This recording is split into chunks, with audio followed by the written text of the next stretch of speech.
Devidak Ismail. Di sini saya akan menjelaskan jenis dari media pembelajaran. Yang pertama, media audio. Jenis media pembelajaran audio berfungsi untuk menyalurkan pesan audio dari sumber pesan ke penerima pesan. Media audio berkaitan erat dengan indera pendengaran.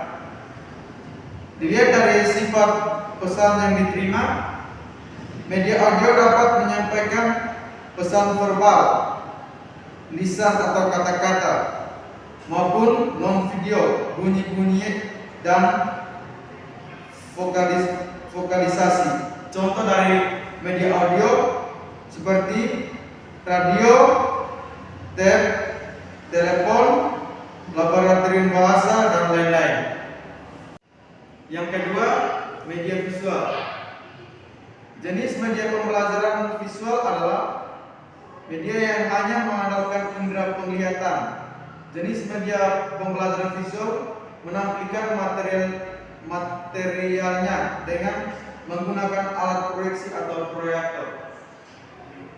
Pesan yang akan disampaikan dituangkan ke dalam bentuk visual.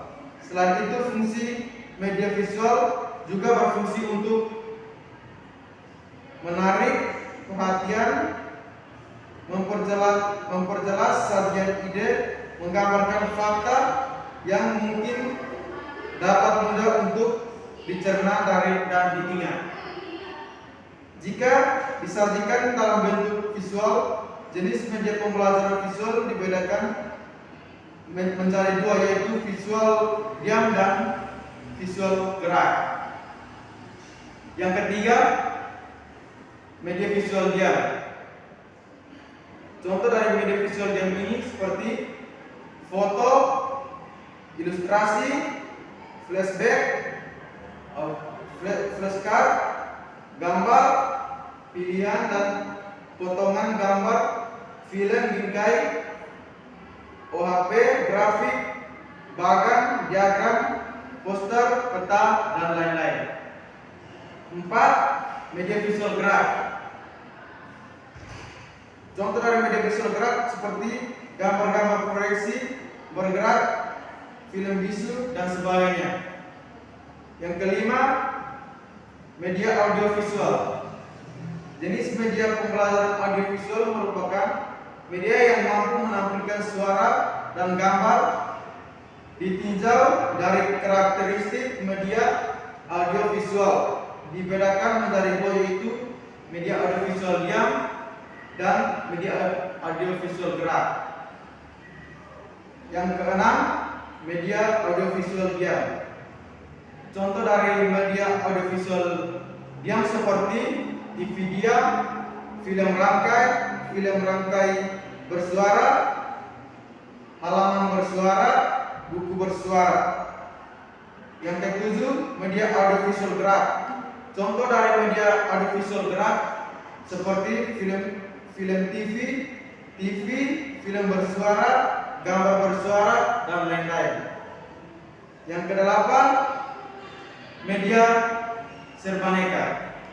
Jenis media pembelajaran serbaneka merupakan suatu media yang disesuaikan dengan potensi di suatu daerah, di sekitar sekolah atau di lokasi lain atau di masyarakat yang dapat dimanfaatkan sebagai media pembelajaran. Contoh jenis media pembelajaran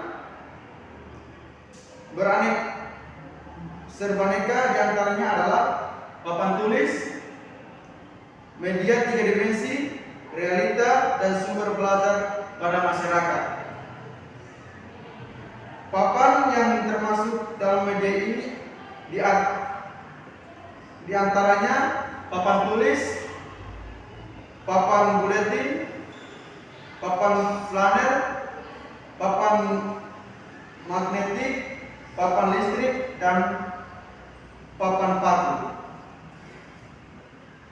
Media 3 dimensi diantaranya model, mock, art, dan diorama.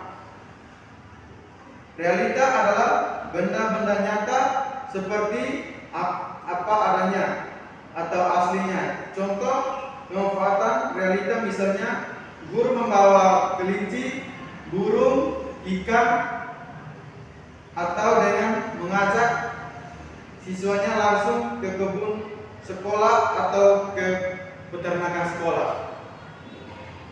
Sumber belajar pada masyarakat diantaranya dengan karya wisata dan bergema. Yang kesembilan, gambar fotografi. Gambar fotografi diperoleh dari beberapa sumber, misalnya dari surat kabar, lukisan, kartun, ilustrasi.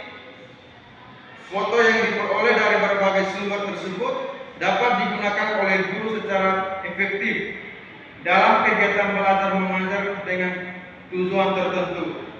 Terdapat 5 macam gambar fotografi yang harus diperhatikan, antara lain: 1. Gambar fotografi itu harus cukup memadai. Yang kedua, gambar-gambar harus memenuhi persyaratan artistik yang bermutu. Yang ketiga, gambar fotografi untuk tujuan pengajaran harus cukup besar dan jelas.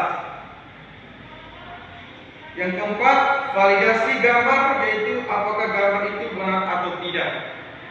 Yang kelima, memikat perhatian anak. Ini cenderung kepada hal-hal yang diamatinya, misalnya binatang, kereta api, kapal terbang, dan sebagainya. Yang 10, peta dan globe. Jenis media pembelajaran berikutnya adalah peta dan globe. Ini berfungsi untuk menyajikan data-data lokasi seperti keadaan permukaan bumi, daratan, sungai, gunung-gunung, dan tempat-tempat serta arah dan jarak. Kelebihan lain dari peta dan globe dalam kegiatan belajar mengajar adalah memungkinkan siswa mengerti posisi dari kesatuan politik, daerah, kepulauan, dan lain-lain. 2. Merangsang minat siswa terhadap penduduk dan pengaruh-pengaruh geografis.